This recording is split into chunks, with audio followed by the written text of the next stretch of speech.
And today we try a hoppy beer that was made by people who didn't want to make a hoppy beer. That's next to Platt's Beer of the Week.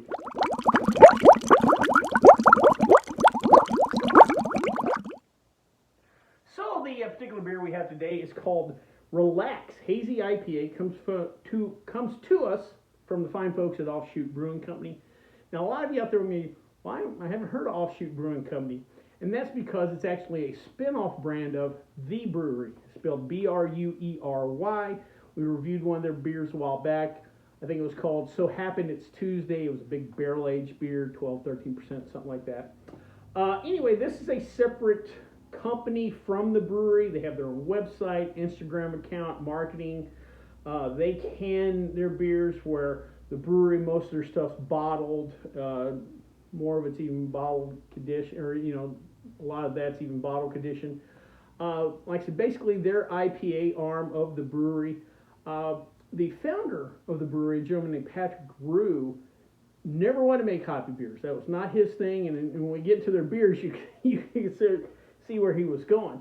But apparently the brewers at the brewery kind of talked him into, hey, we make really good beers. We can execute these beers right. These styles, IPAs, especially in today's beer market, are just kind of too important to be left out.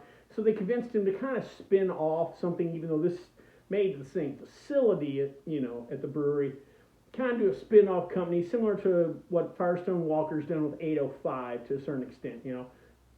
Separate it from the main brewery and your marketing, what have you. The brewery itself was founded in 2008 in Placentia, California. The name brewery, the way it's spelled, is just a combination of his last name, Rue, R-U-E, and then the word brewery. He got into home brewing when he was in college. He just immediately fell in love, jumped right in.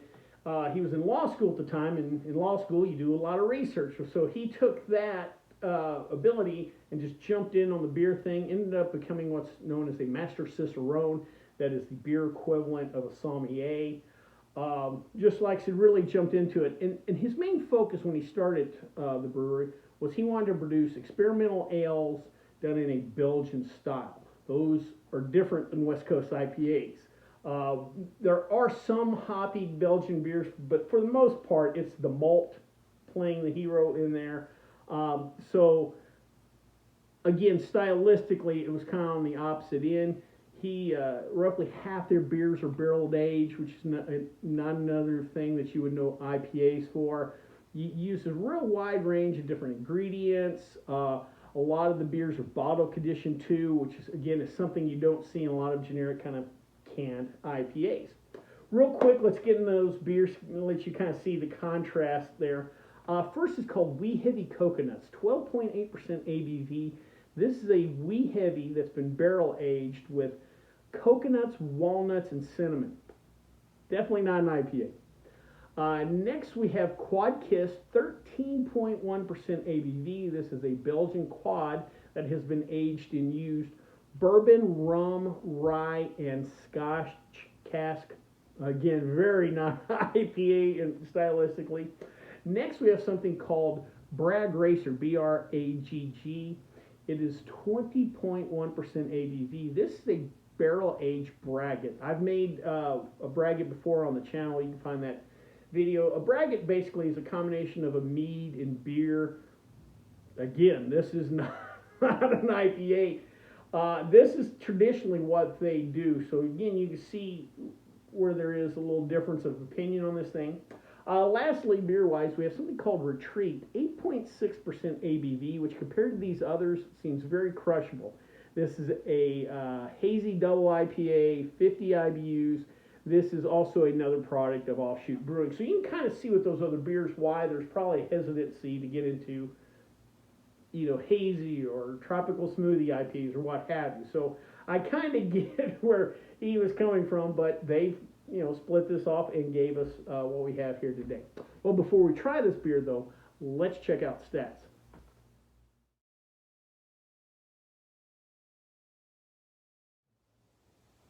So, before we try this beer today, I was doing a little research for the video, and I was looking for the best-selling IPAs in America, but I stumbled across this article in VinePair that I thought was interesting, and I thought I would share with you.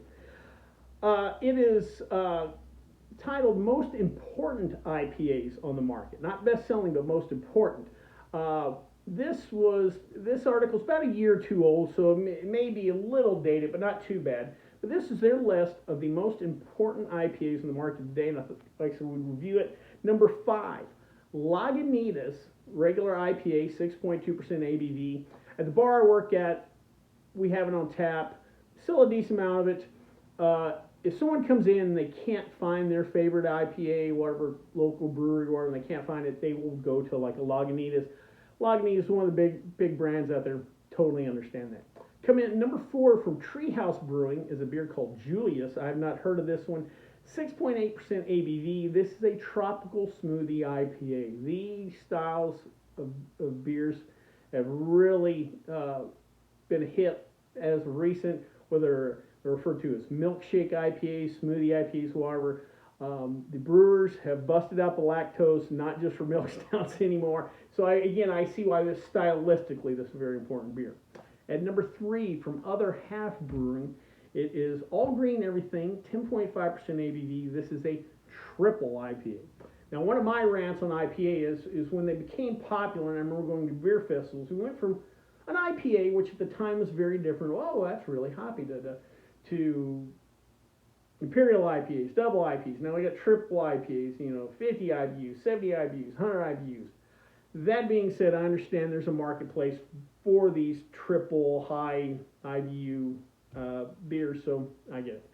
Number 2, Voodoo Ranger, their Imperial IPA, 8% ABV. Voodoo Ranger does a great job. Again, they're a kind of similar thing, a kind of a separate arm or separate marketing arm of New Belgium Brewing. They have a nice line of IPAs. My bar would carry their Hazy IPA. Very solid beer from a very solid brewery.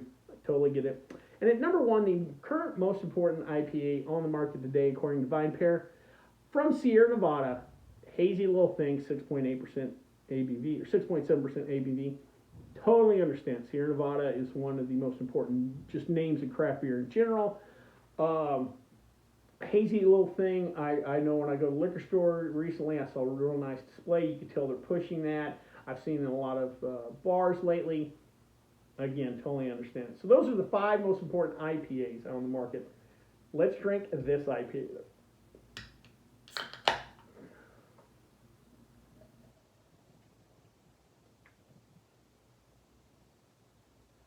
All right, this is definitely Hazy IPA. Boy, nice thick head. Hit the nose. Oh, just even getting there, the classic West Coast hop on the nose. Nice little citrusy, a little lemony. Let's go in.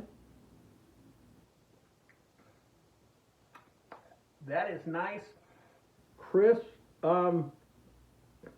refreshing. 6.8%. It's not too big. You're getting outside the crushable thing, but again, this is pleasant. You're not getting a warming sensation. Boy, just enough of that little citrus in there, just enough little malt, and then the hops there's just kind of nice little balance there, just easy drinking. And that's probably what the brewers kind of envisioned when they pitched this to Patrick. Hey, we can make a nice, just really nice, well executed IPA. I know that's not what we normally do, but we can pull this off. And again, it's probably something nice to have when you do tour the brewery or wherever their line. You can only drink so much 20% braggot, so it is nice to have something else in hand. Well executed beer, I really do. I'm not a huge IPA guy, but this is very drinkable.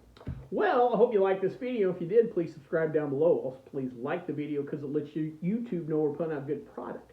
If you have any questions, comments, concerns, or beers that you'd like me to try, please put them in the comment section, or you can always contact me on the Twitter page. Until next time, bottoms up.